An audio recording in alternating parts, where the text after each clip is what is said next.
salam, bonsoir, bonjour, ça dépendra à quelle heure vous allez voir cette vidéo, mais en tout cas, elle va être postée cet après-midi. Comment vous allez la famille? Bien, tranquille, en espérant que vous avez la santé. Bon vendredi à tous et bon week-end à tous. En espérant que vous allez bien et surtout, la santé. Le reste, c'est que futilité, mais il faut toujours en parler. Comment vous allez la famille? J'espère que vous allez bien. Bref, la vidéo va pas durer trop longtemps, mais je voulais réagir sur ce qui s'est passé à Montpellier. Mais ça va être plus par rapport à Bassem. Ça va être un message pour lui.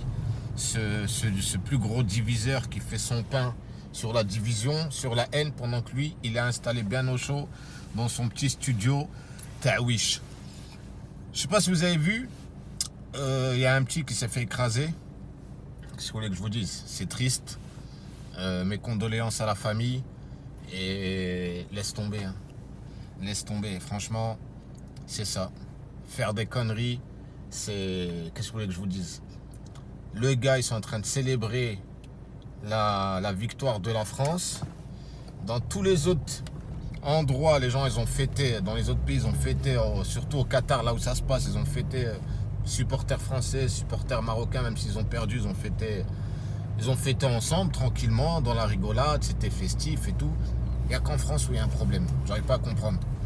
La tête de homme, les réseaux, ça les a tous perturbés. C'est pour ça qu'on fait des vidéos depuis longtemps, qu'on dénonce ce qui se passe sur les réseaux, ces influenceurs de merde qui donnent les mauvais exemples, etc., etc. Et voilà où on en arrive, à des drames comme ça. Donc, il y a un gars qui célèbre la victoire de la France. Apparemment, c'était un gitan. Tranquillement, il était en train de faire la queue, tranquillement, dans la circulation, avec un drapeau français à la fenêtre. Et il n'y a pas des guignols qui viennent et qui arrachent le drapeau. Qui arrache le drapeau. Et lui, il n'a rien eu. C'est l'autre miskin qui avait rien à voir à Rahman, qui est venu, qui s'est fait écraser. Il n'avait rien demandé à personne. Il venait juste pour regarder ce qui se passait. Il avance avec le groupe. 14 ans, c'est vraiment très jeune. Mais qu'est-ce que je vous dis? C'est un accident. C'est un accident. Moi, perso, je ne vais pas vous mentir. J'en ai discuté avec quelques personnes. Mais personnellement, je suis comme ça. Dans une circulation. Et puis je vois un groupe d'individus arriver comme ça vers ma voiture et qui commence à s'attaquer à ma voiture. Frérot, je suis au volant. Tu vois, après, tout dépend de comment ça se passe, le stress, ce qui se passe dans ta tête, tu vois. Le gars, il a été en panique, il a mis un coup de première, et il n'a rien vu devant lui, frère. Il a fait une dinguerie. Et je pense que ce qui lui est arrivé à ce gars-là, ça aurait pu arriver à plein d'autres. Hein. À plein d'autres, n'importe qui au volant, un groupe d'individus qui se dirigent vers ta voiture et commencent à s'attaquer à ta voiture, je pense que à 90%, 80%, ils ont réagi comme ça, un coup de première. Et, bon, sans écraser personne, mais le gars, il doit être jeune. Il a fait une dinguerie. C'est une dinguerie ce qui s'est passé. Tu vois, ça se fait pas. Voilà que c'est très grave ce qui s'est passé, vraiment très grave. Mais bon, pour moi, laisse tomber, c'est un truc de ouf. Ah, le gars, il a été pris de panique, il a mis un coup de première, il a roulé sur le gamin. C'est un accident terrible, ma parole. C'est un truc de fou. Mais moi, j'en veux plus avant d'arriver à Bassem, rester jusqu'au bout de la vidéo. Il y a un gitan qui a fait une vidéo et s'est mis comment on dit ça? Il a mis de l'huile sur le feu. Je sais pas si c'est quelqu'un de sa famille ou son grand frère ou qui disait ouais c'est mon frère, il a rien fait, il a rien eu. Et ensuite il a commencé là où il a manqué de respect, c'est quand il a dit je pisse sur ton cercueil. Le problème de ce gars là qui a dit ça, tu vois, c'est leur façon de parler, c'est les gitans, tu vois. Et c'est une façon de parler, ils ne le pensaient pas vraiment d'aller pisser sur un cercueil vraiment au sens propre, tu vois, mais il y a des paroles qui blessent, surtout qu'il y a une famille qui est en deuil, un gamin de 13 ou 14 ans qui a perdu la vie. Et pour nous, les morts, c'est sacré. Tu vois, un cercueil, c'est sacré. Donc le gars, quand il a dit « je pisse sur le cercueil », c'est normal que ça a mis de l'huile sur le feu. Et que, voilà, il faut respecter aussi la culture des gens. Il y a un décès, il faut respecter, il faut éviter de dire des choses comme ça. Tu vois ? Mais les gens sur les réseaux, là on va en arriver à Bassem, les gens sur les réseaux, au lieu de calmer la situation, ils mettent de l'huile sur le feu. Parce que les gens, en vrai, c'est pas des salopes, quelle que soit la communauté. On est tous des hommes, tu Tu vois ce que je veux dire? Et quand ça va loin, on va loin, il n'y a pas de souci. Tu vois ce que je veux dire? Personne n'a peur de personne. Tu vois? Surtout quand c'est en groupe. Ah bah là, tu peux être sûr que tu vas trouver du monde derrière toi qui va venir pour casser des gueules. Tu vois ce que je veux dire? Attendez, je vais éteindre le... On va mieux m'entendre. Donc Bassem, qu'est-ce qu'il a fait hier? Il en a fait des snaps, partager des vidéos du gars sur Telegram qui se fait écraser, etc. Alors que la famille a demandé à ne pas partager, à éviter de partager cette vidéo. Mais lui, sa réponse, c'était quoi? C'était ouais, mais la vidéo, elle tourne déjà, donc je l'ai pris. Mais on s'en fout qu'elle tourne déjà. Tu vois? Toi, fais-le pas. La vidéo, elle tourne déjà, ouais, elle tourne dans des vidéos qui font pas de vues. Mais toi, tu es une personnalité, entre guillemets, publique, t'es un Wish. Donc, les gens, tu as de la visibilité. Donc, quand tu vas le partager, bah, y a plus de monde qui va l'avoir. Mais t'en as rien à foutre. Tu vois, parce que tu fais ton pain sur ça. Donc, ce gars-là de Bassem, là, hein, il s'est pris pour un général de guerre. Tu vois ce que je veux dire? Il a commencé à dire, ouais, on va voir ce qu'on va faire, on va envoyer des gens. Pendant que lui, il est assis tranquillement dans son petit studio Wish, hein, en train de donner des ordres. Allez là-bas, allez jeter un coup d'œil, ça se fait pas, tu vas voir, vous allez voir. Mes potos, je sais pas si vous avez vu, hier il a fait un live, j'ai regardé. Oh, j'ai été choqué. Le gars, il parlait de ça. Ce qui est triste, très grave, une famille qui est endeuillée. Et puis lui, il était là. Et vu qu'il en a parlé sur Snap, sur Telegram, donc ça a attiré du monde. Tu vois, il a mis de l'huile sur le feu, il a chauffé, ça a attiré du monde. Donc le soir, quand il a fait son live là, sur YouTube, il y a du monde qui est arrivé. Et au bout d'un moment, il était à 8000 personnes. Il était tout excité. Tout excité de voir autant de personnes.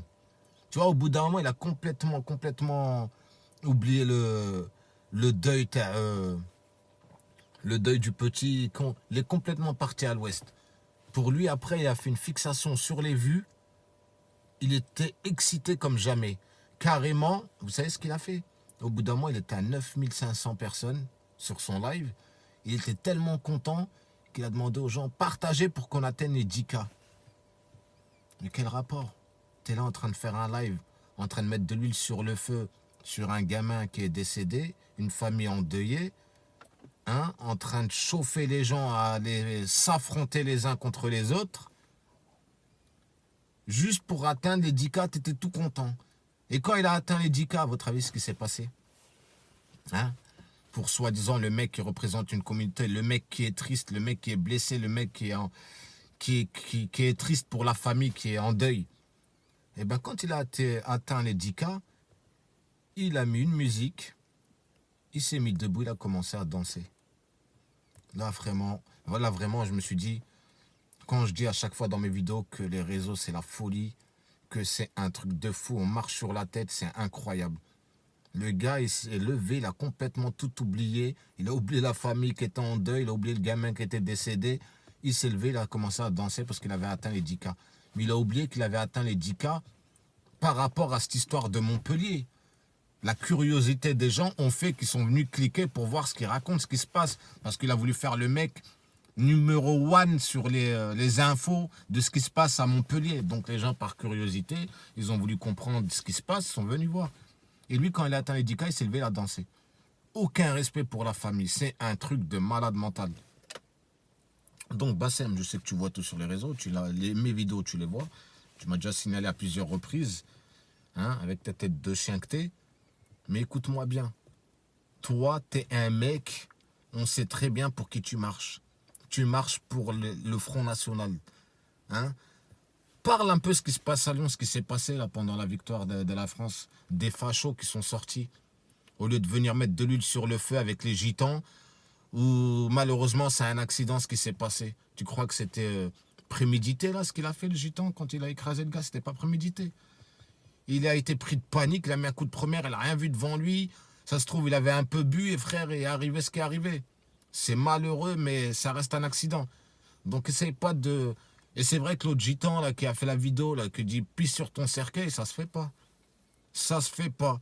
c'est sûr que déjà, juste en prononçant ce genre de paroles, ça met de l'huile sur le feu, tu vois. C'est normal que les gens ils se disent, bah, il n'y a aucun respect.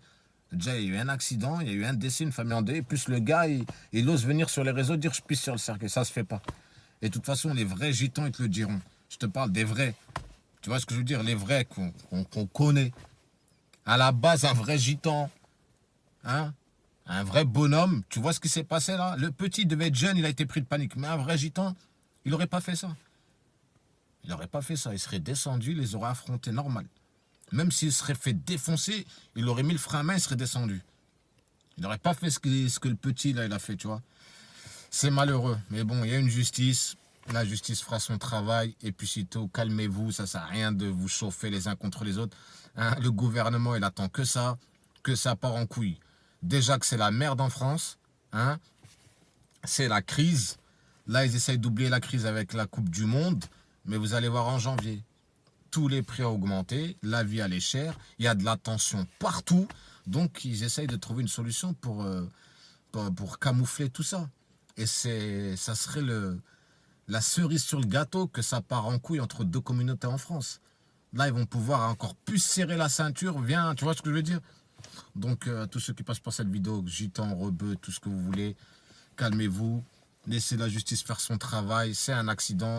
Respectez-vous entre vous. Ça ne sert à rien de mettre de l'huile sur le feu d'un côté ou de l'autre. Hein, n'écoutez pas ce qui se passe sur les réseaux, là, les diviseurs comme lui, là. Hein, le Bassem, qui divise déjà les rebeux et les renois. Là, maintenant, il va faire rebeu gitan. Hein, à un moment, il a voulu faire rebeu tchétchène aussi, quand c'est ce qui s'est passé à Dijon. Il faut arrêter avec ces gens-là. D'accord? Ces diviseurs, c'est que sur les réseaux sociaux. Dans la vraie réalité, tout le monde se côtoie, tout le monde y fait des affaires ensemble, tout le monde se respecte. Et quand ça ne se respecte pas, bah, les gens, ils se fracassent entre eux, ça reste dans le privé, ouais, réglé comme des bonhommes, et puis voilà. Mais maintenant, ils veulent tout mettre sur les réseaux. Surtout ce Bassem. Moi, en tout cas, il m'a choqué. Le fait qu'hier, à 10K, il s'est levé, il a dansé, c'est un grand manque de respect. Et ça a prouvé à tout le monde que ce mec-là, il en a rien à foutre. Il veut juste gagner son pain sur les réseaux. Point final. C'est clair, net et précis. Ceux qui n'ont pas compris encore, c'est qu'ils sont encore... niveau psychologique, c'est pas encore trop ça, ils sont pas encore matures dans leur tête. Tu vois ce que je veux dire? Mais en tout cas, moi personnellement, Bassem, ça m'a choqué ce qu'il a fait hier. Atteindre des 10K et danser, c'est un truc de fou. Ma parole, c'est un truc de fou. Tu vois ce que je veux dire? Bassem, ce que tu as fait hier, tout le monde aurait pu le faire. Tu vois? J'aurais pu moi aussi faire un live hier, titrer info sur la paillade en direct, ça aurait attiré du monde, crois-moi. Tu vois ce que je veux dire? Mais se lever jusqu'à danser carrément, mais t'es complètement malade, t'es atteint. Mais tu vas le payer. Tu l'as déjà payé, mais pas assez cher encore. Mais tu vas vraiment le payer. D'accord? Et en tant que Marocain, on n'oublie pas hein, ce que tu as fait, hein, même si tu essaies d'esquiver. Là. Ça t'arrange là l'histoire de ce qui s'est passé là à Montpellier en vérité. Pour camoufler ce que tu as, hein, les posts que tu avais fait sur Twitter, etc. contre les Marocaines hein, pendant la Coupe du Monde. On n'oublie pas. Tu peux essayer de te camoufler avec une autre histoire, mais arrête de te prendre pour un chef de guerre, envoyer les gens au charbon pendant que toi, tu es assis dans ton petit studio de Wish, en train de faire l'ancien ici. Là. Trou du cul, va. T'as jamais rien fait de ta vie. Hein, tu t'es fait peut-être péter pour des défauts de permis. Tu viens faire l'ancien, le grand voyou, le mec qui connaît du monde. Et rentre chez toi, trou de balle, va. Faire de l'argent sur la mort des gens. Là, vous n'avez plus aucun respect, c'est un truc de fou. On arrive bientôt à 15 minutes de vidéo, je vais m'arrêter là. Je voulais juste m'exprimer. C'est gratuit. YouTube, c'est pas à mon père, c'est pas à ton père, ça appartient à tout le monde. Celui-là qui veut s'exprimer, tu as juste à prendre ton téléphone et t'exprimer. Créer une chaîne, ça prend 5 minutes. Tu vois ce que je veux dire? Ça tombe bien, j'ai un appel. Donc la famille, je compte sur vous, partagez cette vidéo, mettez des likes, c'est vraiment pour... quand les likes, c'est nous, on n'en a rien à foutre, hein, on va pas manger d'argent, c'est pas les 10 centimes que tu vas toucher dans le mois qui vont te faire vivre. Hein. D'accord? Ça permet juste à la chaîne de monter. Hein? Comme ça, quand on fait passer au moins des messages à ces guignols, ces clowns comme ça qui font leur pain sur la division comme ça, que notre message soit partagé. Ok la famille. En tout cas, voilà, apaisez vos cœurs à tous ceux qui passeront par là, apaisez vos cœurs. Voilà, apaisez vos cœurs. Mais toute la France a l'intention. Il n'y a pas que les communautés à droite, à gauche. Toute la France a l'intention. Ok? Prenez soin de vous, de votre santé. Et puis moi, je vous dis à bientôt. Grosse force à tous, la famille.